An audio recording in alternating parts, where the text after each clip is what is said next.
这个天桥倒是很有意思啊，这个天桥不错。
正锁屋顶，这屋顶倒还挺好看的。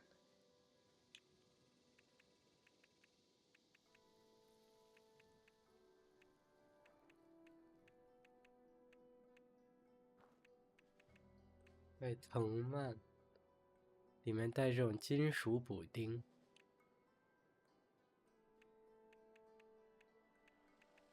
光弧带铁栏杆和藤蔓。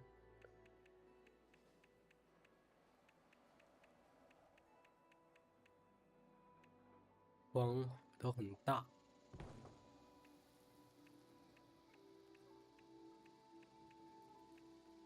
还有这种带电路板的墙。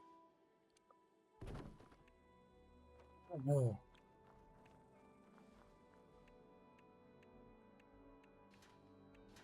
哇！聚变熔炉发电机。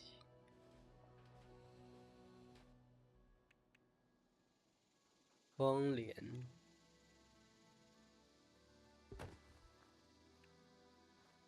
天桥。这天桥真不错。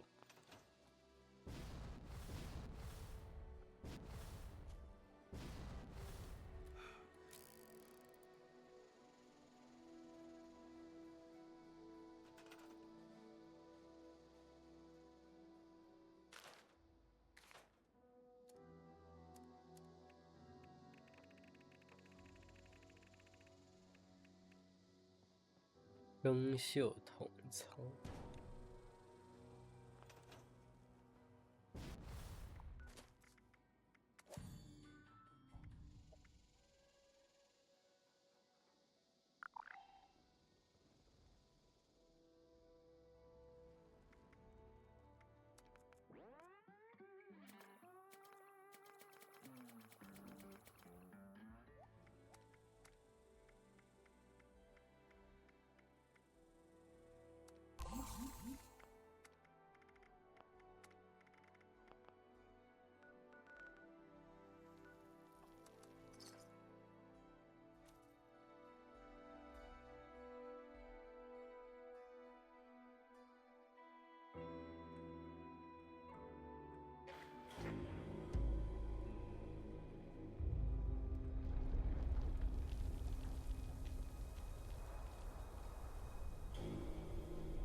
We are going to serve you. Transit, efficiency states. We go. Oh, it's got the Nova Nugget door. We're in this nice bus lane now. Oh, and trolley buses. Kiddo shop trolley buses. So we have a totally separated thing now. Oh, it's wonderful. Oh, so we don't get a bus lane over. That's right. Here.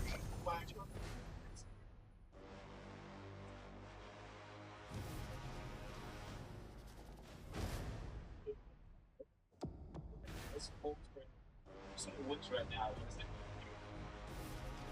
Wait, this is like Pittsburgh core, the way the bridge just shows up. Wow. Look at all those buildings. Are we considering this to be the western edge of Vancouver Harbor?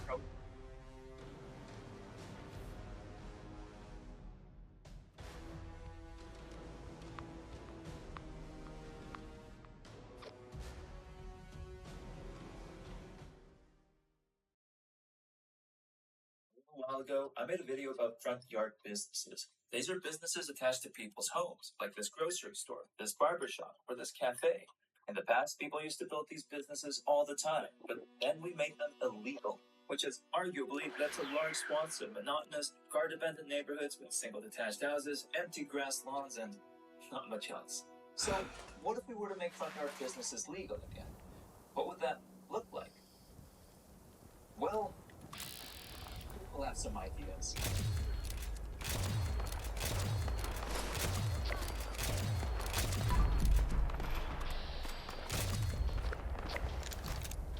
This year, Urban Area hosted a design contest called the Mixing Middle Competition. The challenge, come up with an idea to add mixed uses into single detached neighborhoods. Over 40 teams submitted designs for this contest, so what I want to do is to highlight some common approaches I noticed and offer some of my thoughts on them. This approach is probably the most straightforward. Literally just add something, anything onto your house.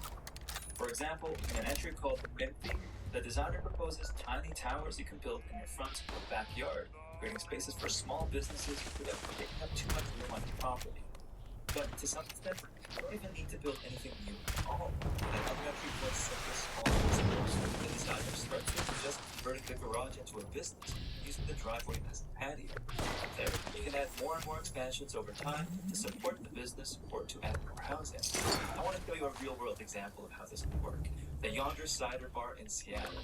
During the pandemic, the owners of this company decided to open a store in their home's garage. This is what it looked like before, and this is what they turned it into. What I like about this approach is that it's very easy to get started.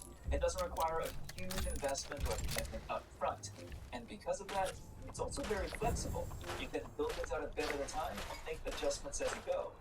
Many of the entrants really leaned into this idea by creating standardized designs that are easy to build.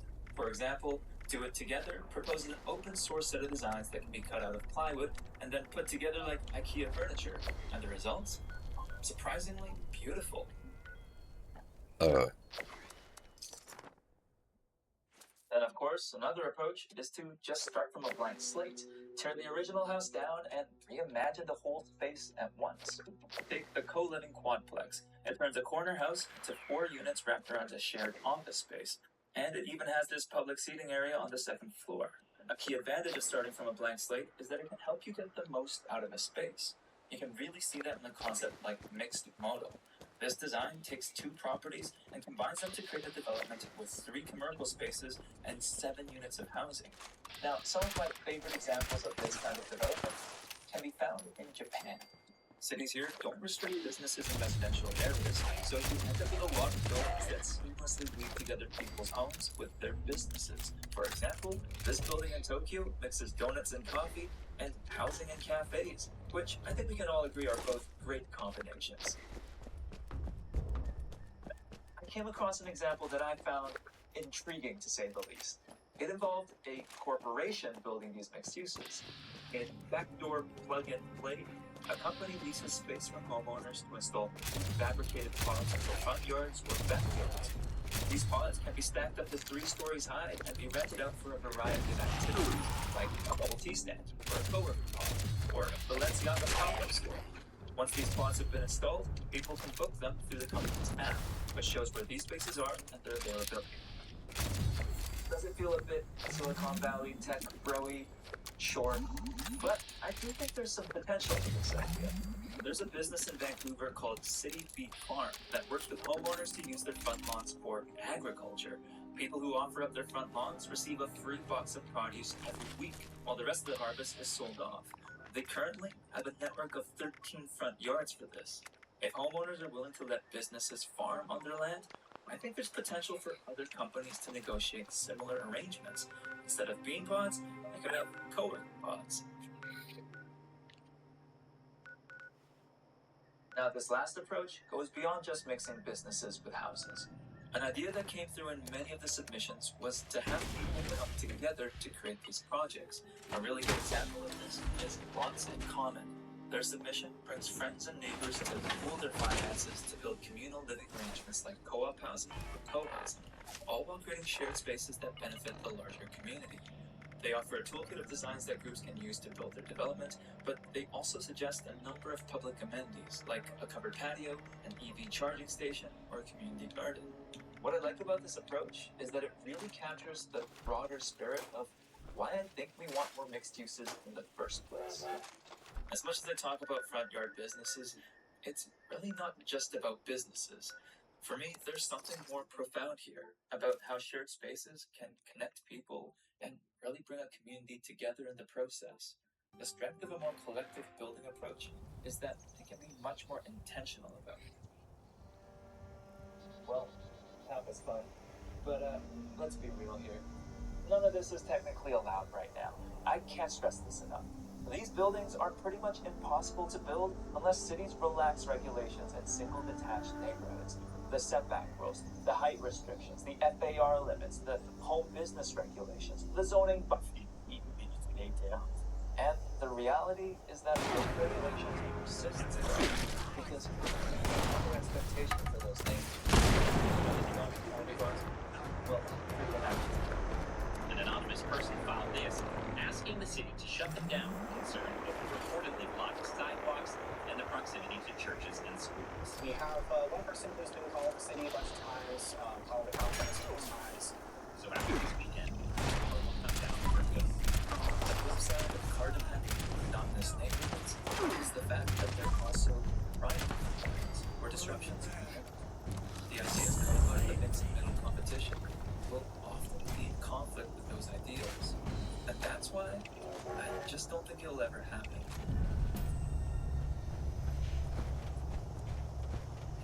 Thought I'd leave you on that note. No, I think there's some ways we can make this work. First off, corners first. Concentrate the initial mixed use into key corners that could demonstrate how new businesses could fit well into these neighborhoods. Expand on what's already happening. If you look carefully enough, there are already many businesses operating out of single detached neighborhoods, usually in immigrant communities. If we're looking for people to be receptive to these kinds of changes, I'd start here. Create social spaces as part of the rollout. Single detached neighborhoods just don't have that much space for public life to happen to begin with. So I think it makes a lot of sense that we're also building spaces alongside these businesses that allow people to mill about without blocking the sidewalk or stepping onto properties. Finally, create agreements between neighbors. I honestly think many of these issues could be resolved in a conversation. If you want to open a business, maybe you could sign some sort of agreement with your neighbor about hours of operation and noise levels without getting municipal regulations involved. But ultimately, I think it's important that we take a step back into the nitty-gritty and reflect on what these single detached neighborhoods look like in the long term, 20, 40, 50 years from now. Do we still imagine rows and rows of the same houses, front yards and backyards? Or do we see ourselves mixing them? Welcome to the nuclear age.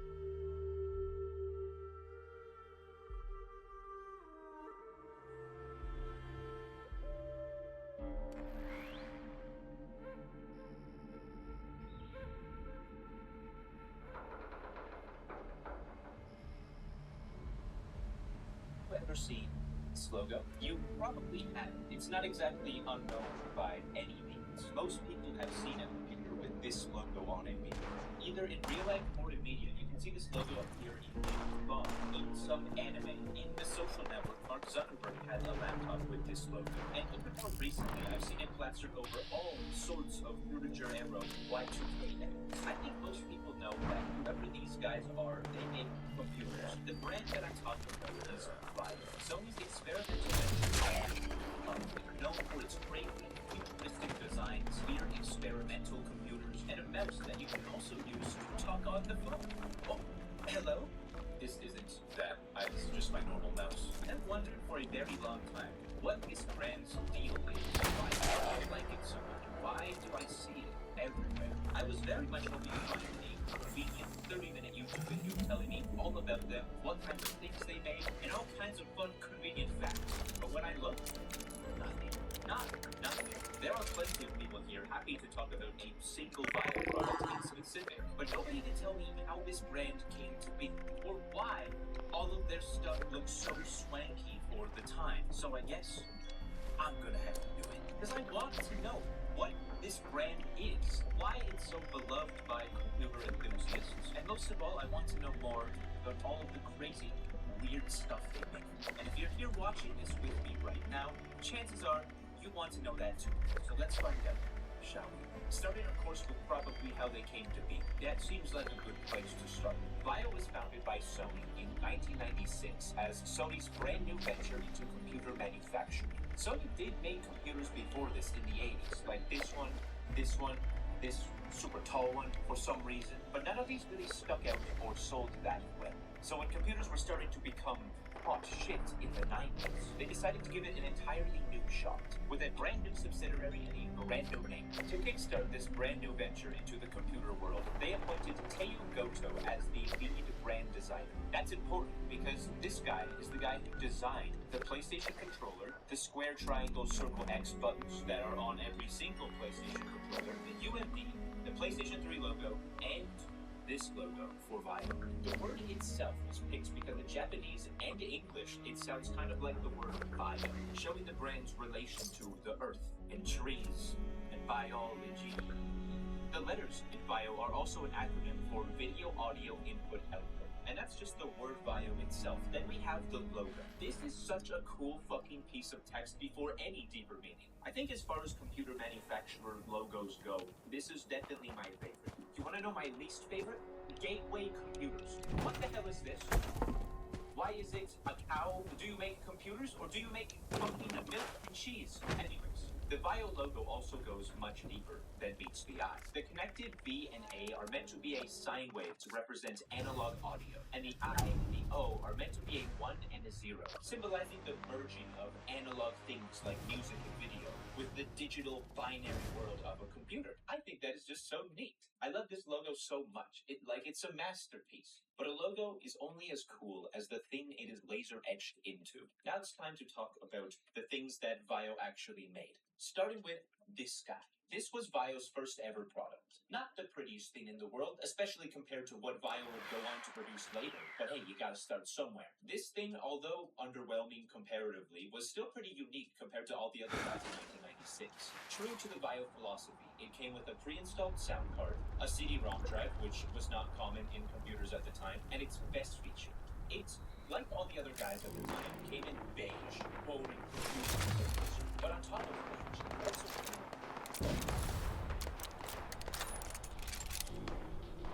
it will become a bit of a staple for Vio, having the purple themes among a lot of its products for years to come. There's even apparently a bit of a reason for this, because Vio sounds kind of like Violet. That seems like a bit of a stretch though. I think they're just making shit up.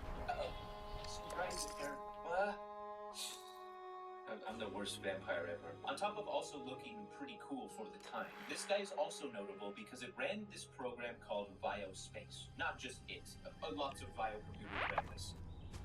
Anyways, described as a desktop replacement, this was a program that sat on top of Windows and was meant to act as a place you did most of your computer business. It had a built-in web browser, a video and music player, games, all within this virtual 3D view interface. And I really like it. I don't know how practical it was running all of these 3D effects on a computer in 1996, but this is a really cool thing. A really cool attempt at a version of a desktop that isn't just a 2D mat with icons. It kind of reminds me of those 3D desktop programs that we saw in the Windows Vista era. Remember those? They would turn your desktop into a desk or a deep pit of a drawer where you could drag around your icons in a 3D space. I used to love these so much. I used to get so much bullshit on my mom's old computer. Those programs were most of the time just packed with malware and garbage, but this wasn't. Vio Space was a really cool innovation, even if most people who used it just exited it to use regular Windows 95 in the end. This computer was only the launchpad for VAIO, and in the coming years after, they continued to make all sorts of desktops and laptops and t-shirts too, I think. I found this. Moving on to 1998. In 98, VAIO released this guy, the VAIO C1 picture book. It was called this for two reasons. One, because it was small and in the shape of a book, and you could put it on your shelf. Oh, honey, where'd you put my laptop? Oh, it's on the top shelf next to Pride and Prejudice. I had to look up famous books for that joke. The second reason it was called picture book was for, well, the first word, picture. Because with the VAIO C1, you could take pictures of things, like your face. The VAIO C1 was the first ever laptop to have a built-in webcam. Technically. If you Google it, it says the ThinkPad 850, but that was snagged on. It's snagged on. It's not built in. Incorrect, Wikipedia. VAIO was the first to have a camera built into a laptop that could not be taken out or off. This seems like such an obvious thing to do today. Like, what do you mean it took till 1998 for them to think of putting a webcam in a laptop? But in 1998, not a lot of people were taking photos with webcams. There was no Mac photo booth. There was no Skype. There was no Omegle. The intention of the webcam in the picture book was to send videos and emails, which I guess you could do. But again, it's gonna take forever to load, and it's just gonna sound like this. Hey man, I was just wondering if you wanted to go bowling with me. I was thinking this Tuesday, it sounds like a good bowling day. Still though, ahead of its time. You cannot get a laptop without a webcam these days. It was setting the trends. These VAIOs up to this point are certainly cool for sure, but they are not the designs most people remember VAIO for. VAIO really hit their prime in the 2000s. Once the 2000s rolled around, everybody started going crazy. And not just because of the recent events. Most computer manufacturers began shifting to more sleek, metallic, translucent designs. And VAIO was at the cusp of that transition. But VAIO also started really fucking around in the 2000s, making some extremely interesting experiments and, in all honesty, freaks of nature. Some computers that really make you go, what the hell is that? But in a good way. What the hell is that? Like, look at this thing. The VAIO MX. Looks pretty normal at first glance, right? Looks like a pretty normal computer. But then you look a little longer. What's this? Why is there a car stereo deck inside this desktop computer? Well, that's because there is a car stereo inside this desktop computer. From 2001, this is the VAIO MX. Half computer, half stereo system. Hold on, I need to repel. That's because there is a car stereo inside this desktop computer. From 2001, this is the VAIO MX. Half computer, half stereo system. Hold on, I need to refill my mason jar of water. I love mason jar water. What's your favorite cup to put water in? Leave a comment below. What the hell are we talking about? This is a computer with a CD and mini disc player and burner, an FM radio inside, and an entire dedicated screen for all of that. These work independently of the computer too. With the computer powered off, you can still play media, play the radio, all from the LCD screen, which looks so nice. I love this thing so much. It's not just built into the computer for no reason though. Pre-installed on these guys is a program called MX Stage, a proprietary program you can use to control the stereo system from the computer. You can play CDs or mini discs, adjust the FM radio, and you can even record the FM radio inputs to put on a CD or mini disc, or maybe upload to that one fruit program. I think it was called Lemon Stream, or maybe Sleepster.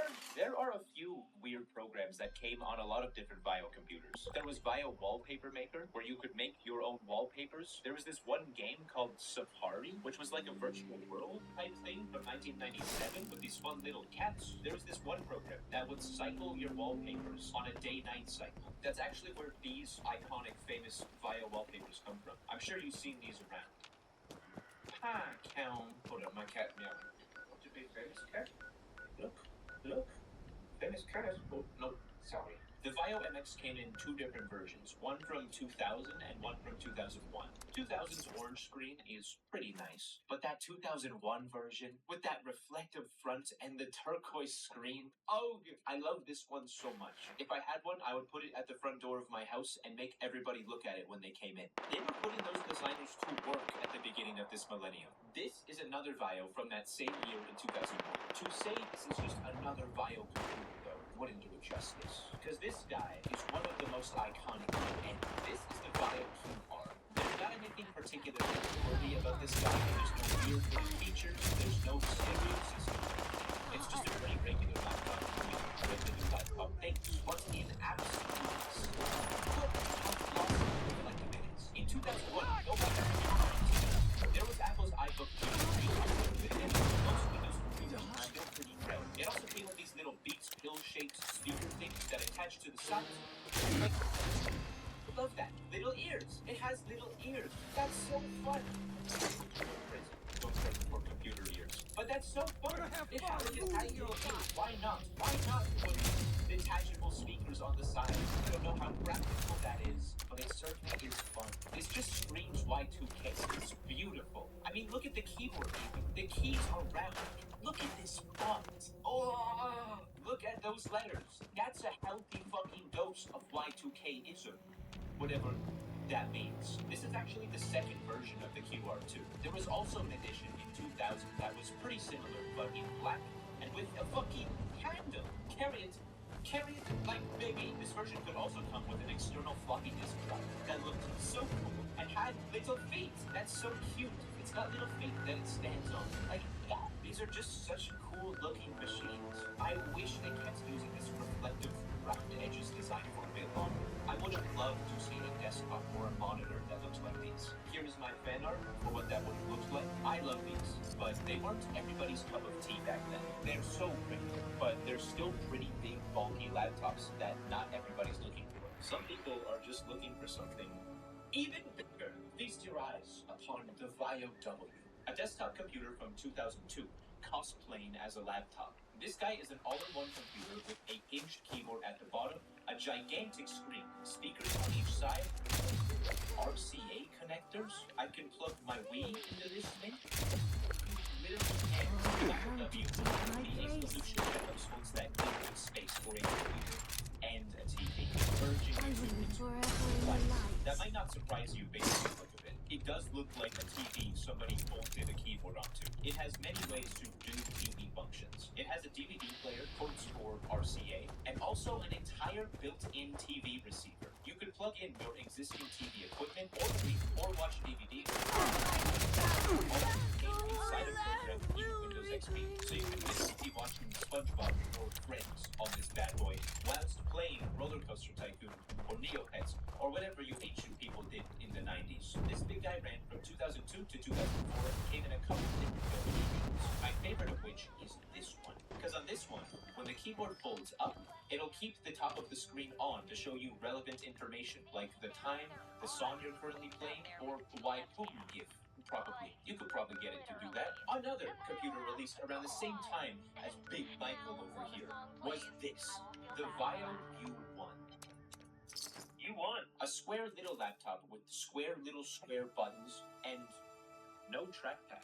No little cursor knob between the keyboard. How to control such a machine? Great question. That I'm assuming you asked. This is another Vio experiment to combine things together, but instead of a TV or a stereo system, this guy is half laptop, half Nintendo 3DS. You are meant to control this with your thumbs, holding it like using your right thumb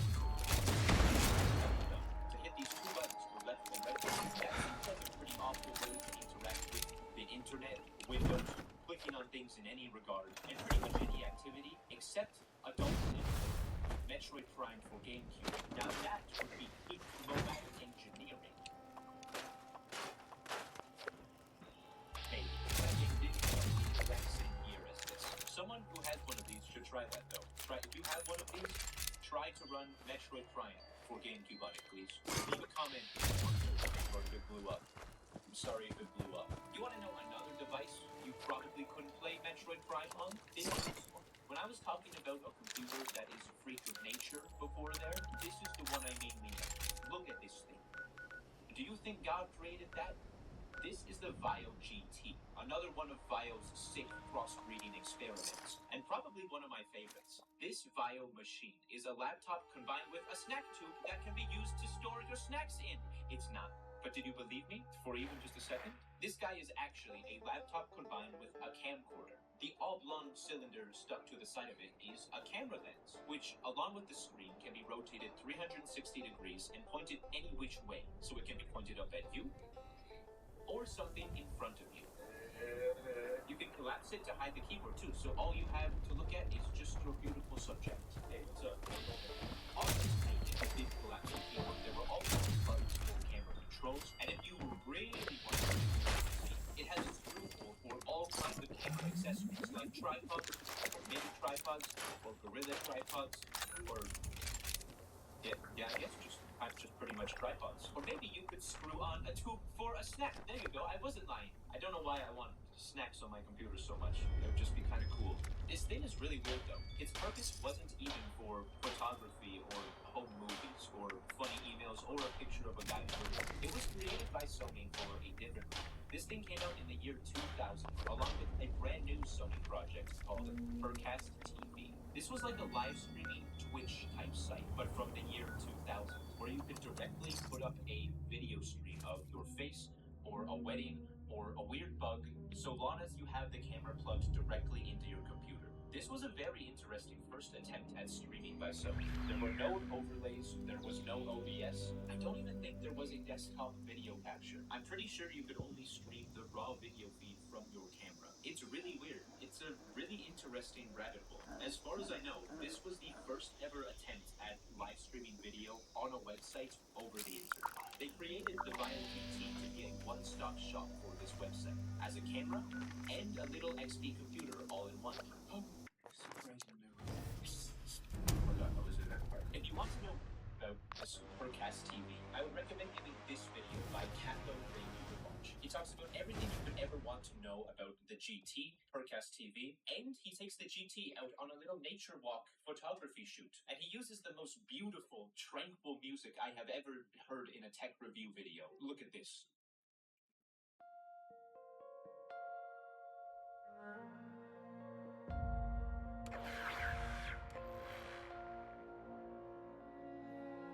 This is another experiment from the 2000s that was not a computer.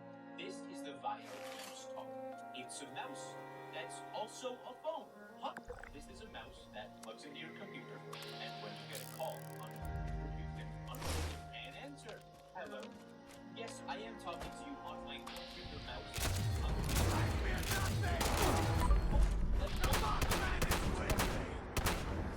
Holy land. Clay to me.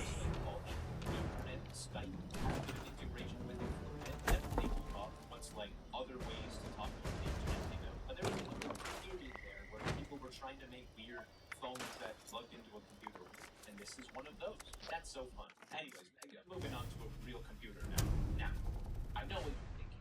These Vio computers are all really cool, but I wish they made one that I could shove underneath my phone. You know the MacBook Air, the laptop built with the express purpose of being the most light and thin laptop ever created, right?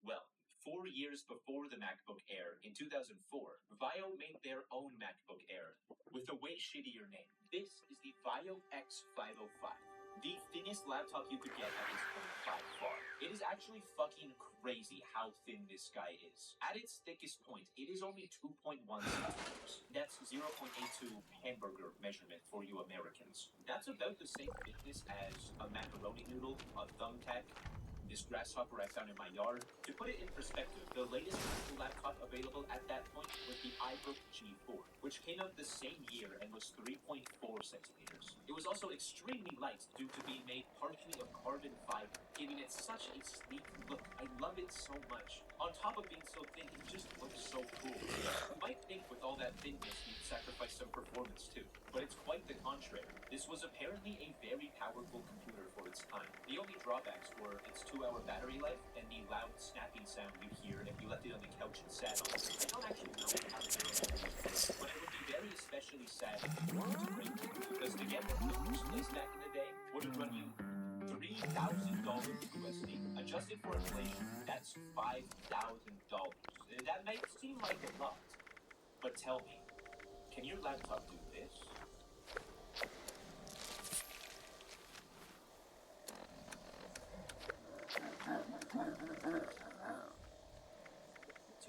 was such a cool era of design for Bio, where they really seemed to have garnered their reputation for their chic, futuristic designs. They were expensive, but they were almost always the most classy computer you could get, which kind of reminds me of a different company, you know?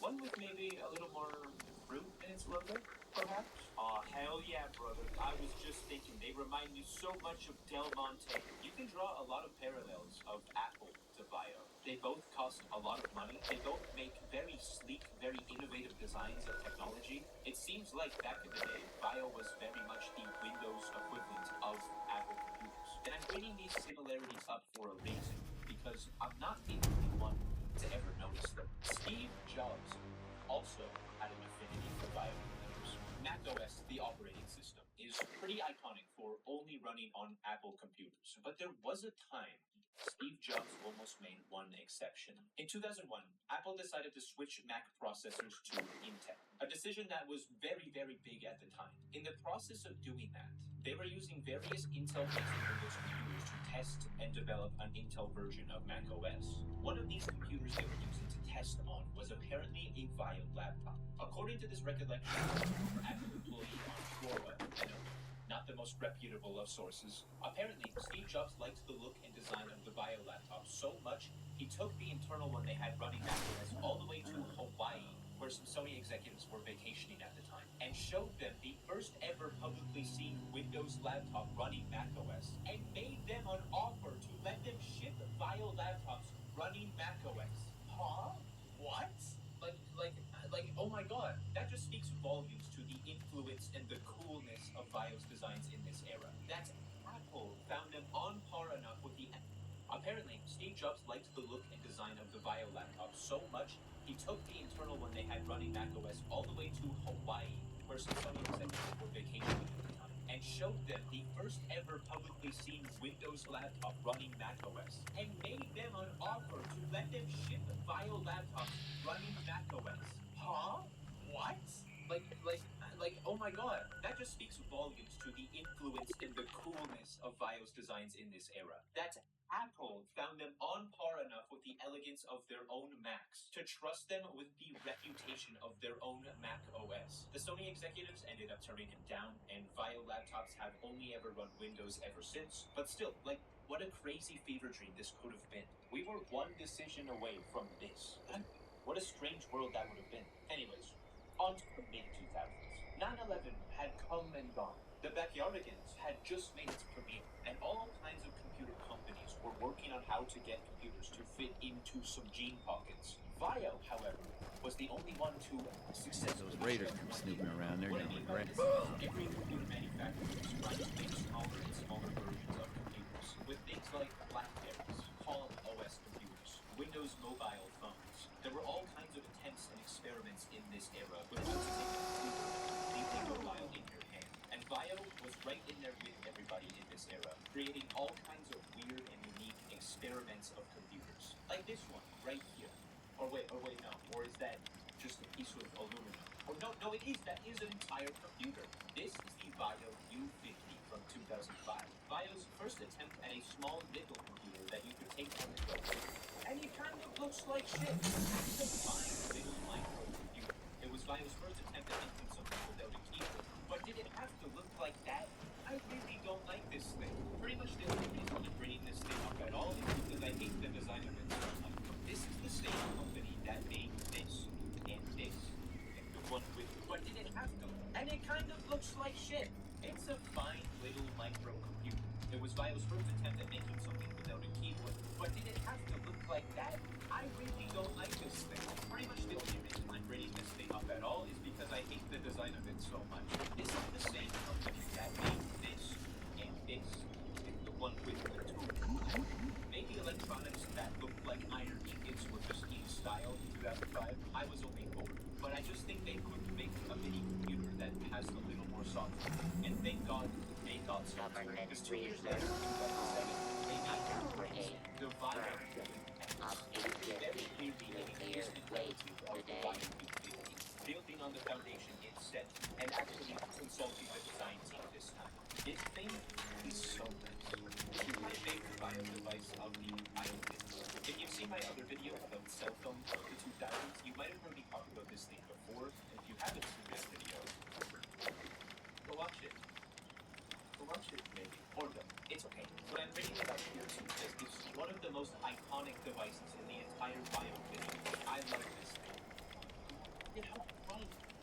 stuff is the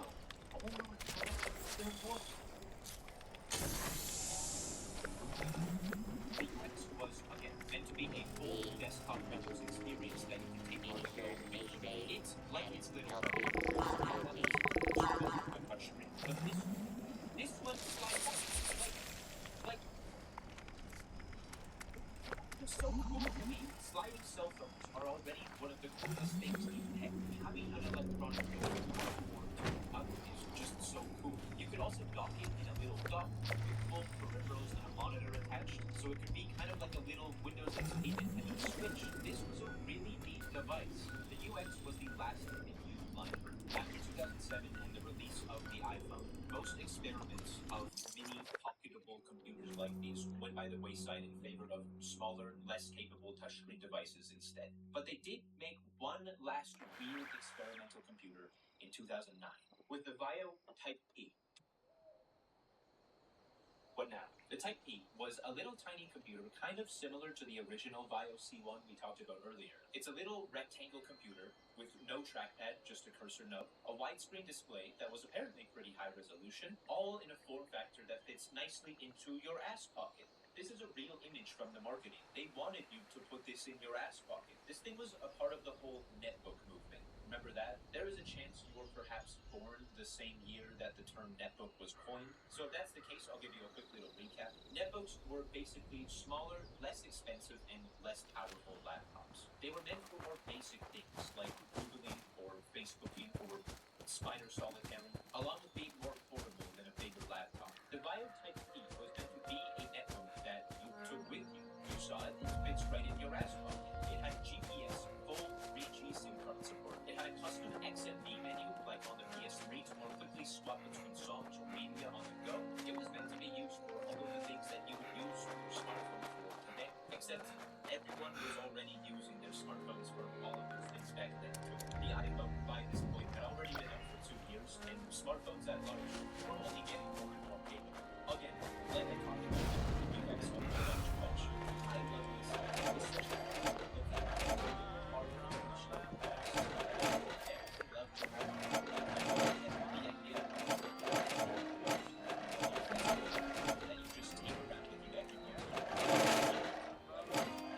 Sick of you anyway. Fuck off! Make room for the badass. Wouldn't want to get in your way.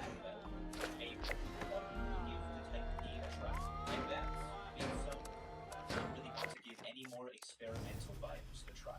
This is the last cool, unique BIO computer they ever made. By the early 2010s, it seems like BIO was a shell of the company they used to be. They still made computers, but after the Type E, they never made any cool or experimental computers. And any of the mainline computers they did make are fine. These are all passable computers, but none of them are. I would never make a video dedicated to any of these. At this point in the early 2010s, they were kind of just another generic laptop manufacturer, like any of them. And that's probably a big reason why in 2014, Sony decided to sell 95% of the VAIO company to private equity firm Japan Industrial Partners. From there, as a standalone company, they made a few laptops. They tried to make Windows phones for a bit and a couple Windows 8 tablets. But really, these are just generic laptops with the VAIO logo slapped on them. Scrutiny letter reflections of a time gone by. In 2024, Japan Industrial Partners announced they were selling their portion of VAIO to the company Najima Co. And today, they continue to just make normal-ass generic laptops in gray, black, and dark white. Nothing special about them. So what happened here? How did this crazy, amazing company who made all of this cool stuff over here, loved by computer enthusiasts and even the likes of Steve Jobs, to becoming just another great leading computer manufacturer completely abandoned? Why did they stop making cool things? Well, of course, who knows for sure? Not me. I'm having enough trouble as it is just keeping the facts of these computers straight. But I do have a few ideas. First off is money. Almost all of the computers that I've talked about today all costed over $1,000 US. Today, back then, that was even more money. Money that bloody that's the other reason. Didn't even break a sweat. Excitement for computers. In the late 80s and early 2000s, computers were new. You hear something?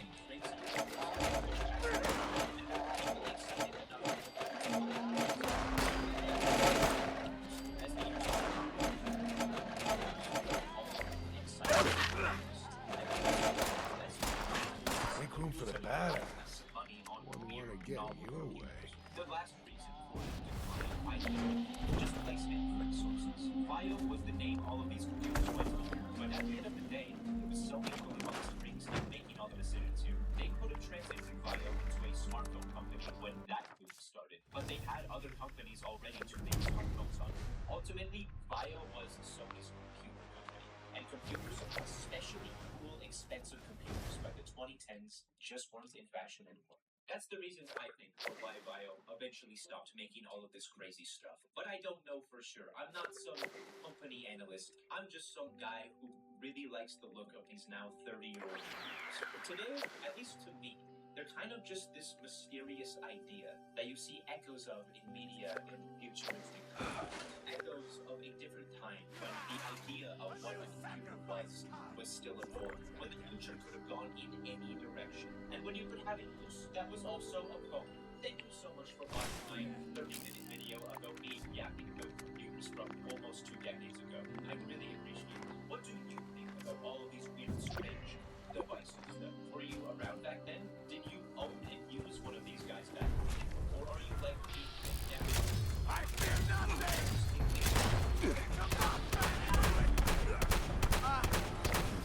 I can see it.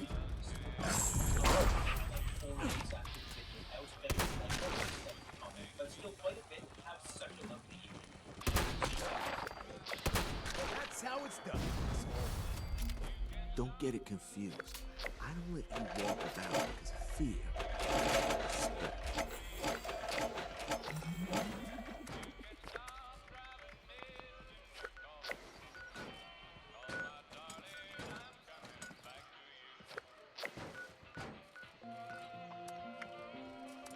Norm, the typical annoying little brother. When we meet him, it's clear that he kind of gets on everybody's nerves. No one really takes him all that seriously. The only attention he gets is by being a bit of a goofball sometimes by annoying his older sister.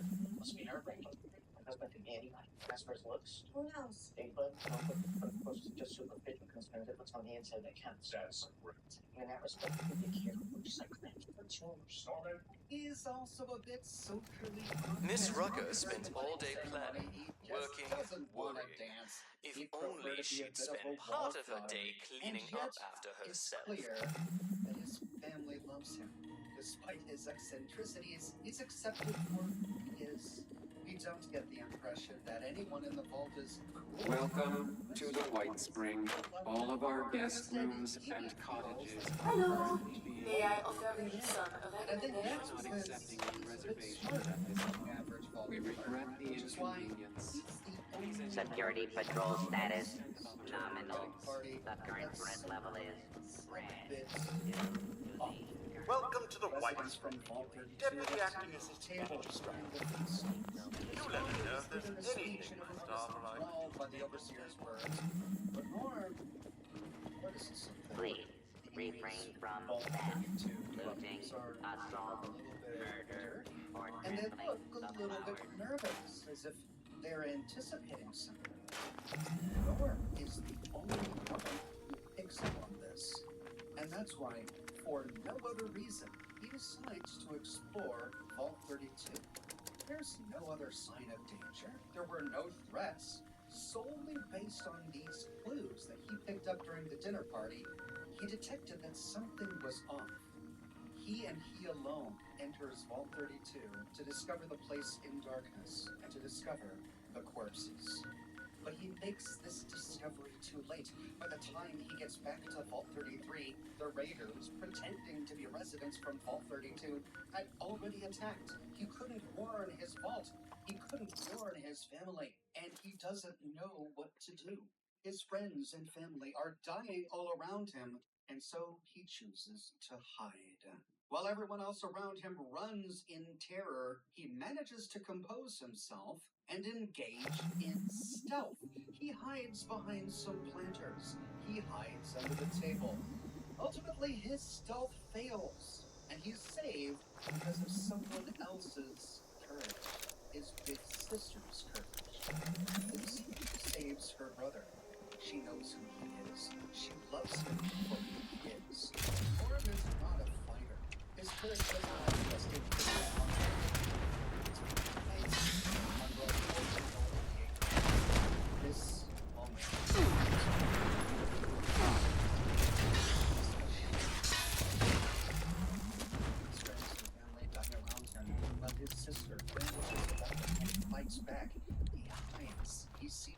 as cowardice. It got so way at him. I don't think he needs to be ashamed. I think we could tell him that courage manifests in many ways. Think about the man who can defend his own right, but that doesn't mean it means his bravery and his manifests in things. After the event unfolded, Liberty wants to bring them all together to go We're all hurting right now. But our first priority is to maintain the security of this building.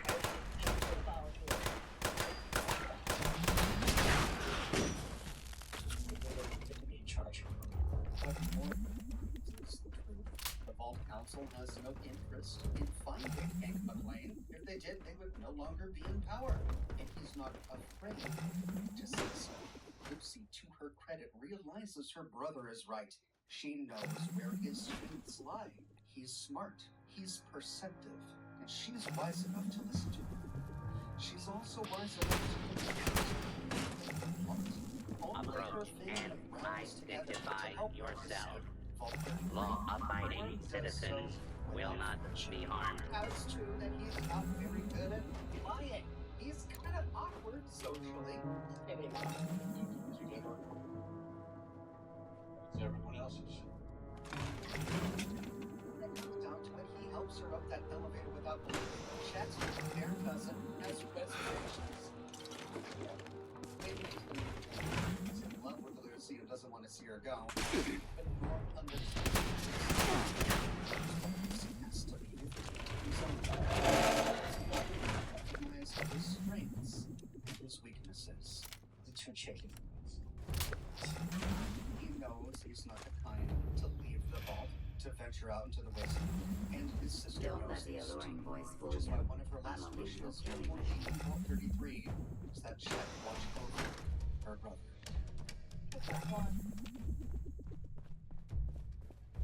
The charming guy is kind, he's genuine, but he's not that bright. That's okay. Chet also has his place in the vault. When Chet is chewed out by the Vault Council, he feels like he's really let everybody I'm a down. much better This tactician. is his job as the gatekeeper. He's crushed and he takes it personally. It's not a big deal.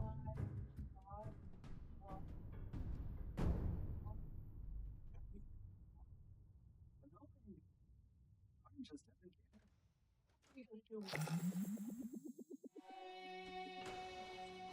Norm has spent a lifetime in this vault, not being challenged.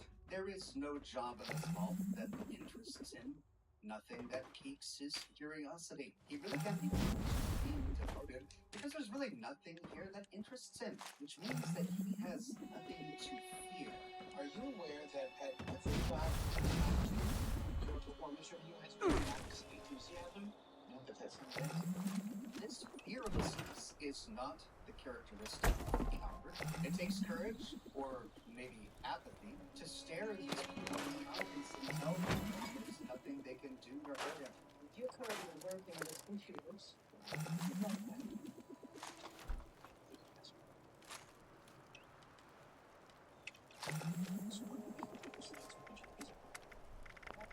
Has a moral compass. But where did this moral compass come from? Did it come from his dad? The way he was raised? Maybe.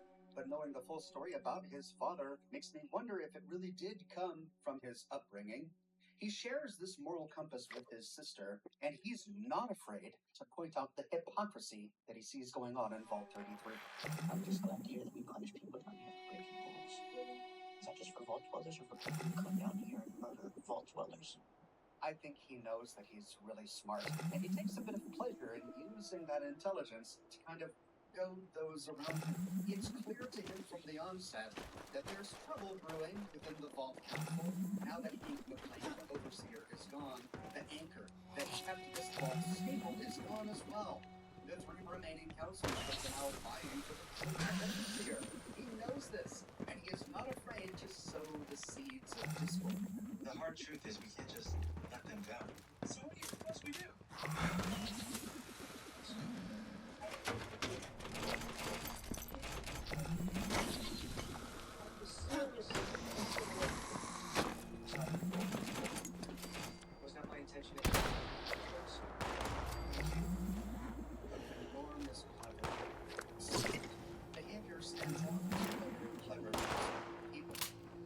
this is how ugly it is, which is why she sees Norm as a potential threat.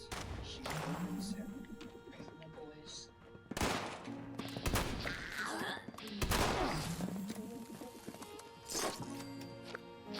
It's like you wanted.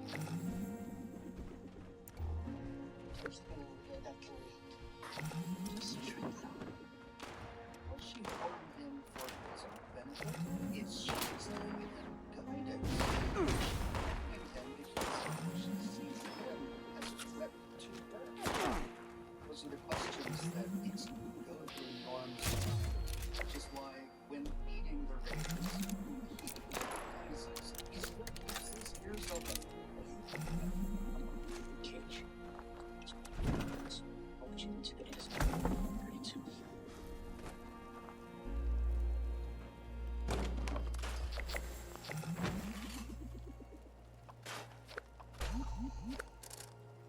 Or only member of this entire vault recognize that there's something off.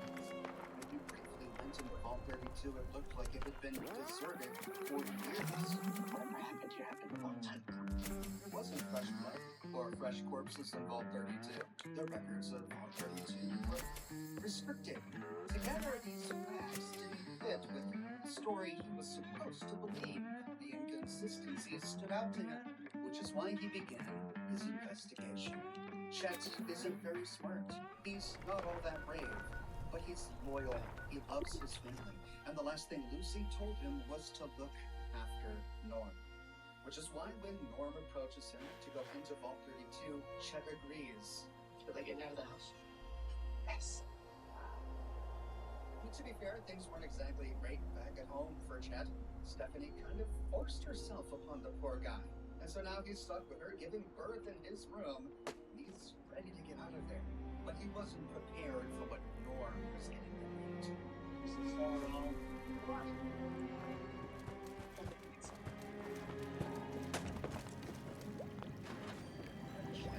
Can you feel the atoms buzzing with excitement? Government research on accounting front existing nuclear waste today. When Norm discovers that it's his mother's pet boy that opened the door to Vault 32,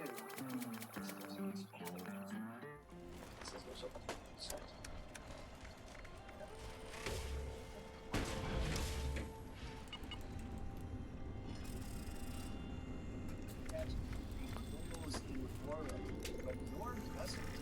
Listens to Norm. He's confused. More than anything, he's curious. This is a problem that needs to be solved. This is a question that must have an answer. How will we just get a hold of my mom's Jim's mother answers, and Norm wants to be hunted for them. But Chet just wants to go. I want to check one more thing.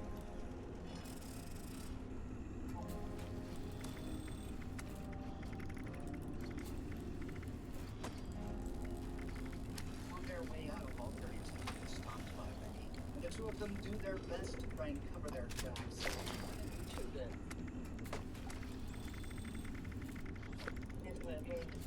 Potatoes. But neither Chet nor Norm are very good at lying, so Betty is instantly suspicious. Chet is ready to forget everything that he saw in Vault 32. But so he consults the Intervault Files, whereupon he makes the discovery that every person to have been elected overseer of Vault 33 was originally a dweller in Vault 31. And elected into overseer of 33. It just so happens that she too was a resident from Vault 31. So he can't confirm it just yet. I don't know. It's only later that he finally confronts her about the one who had been accepted in Vault 32. It's very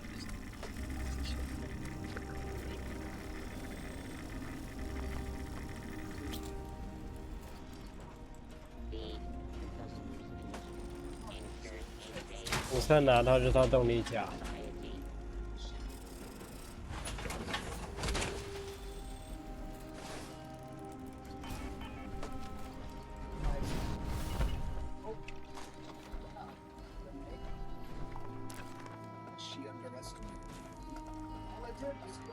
爱迪生动力甲。He doesn't want to do this alone, so he raises the problem. The only other person he has to talk about this is cousin Chen. Chen is dismissive. It's hard work making a living out here.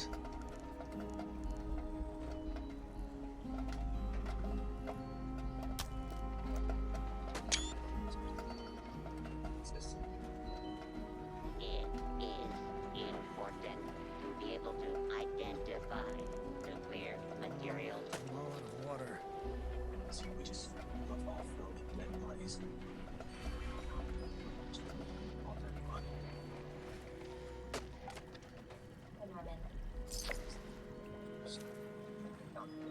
I'll pick this up later. Sure. But instead of just leaving, instead of being non-confrontational, like a coward would be, Norm sees an opportunity. An opportunity to get more information. Steph? Finally. Nice day. What did your dad tell you? I'll check. It's quite messy. She had an animal. 英克兰人。 Radiation can do wonderful things. Just ask your local hospital.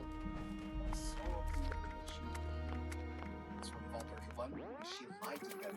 Steph was from Vault 31, and she was evasive. Now he's confident that this is more than just a coincidence. This is a conspiracy. But before he can plan his next move, some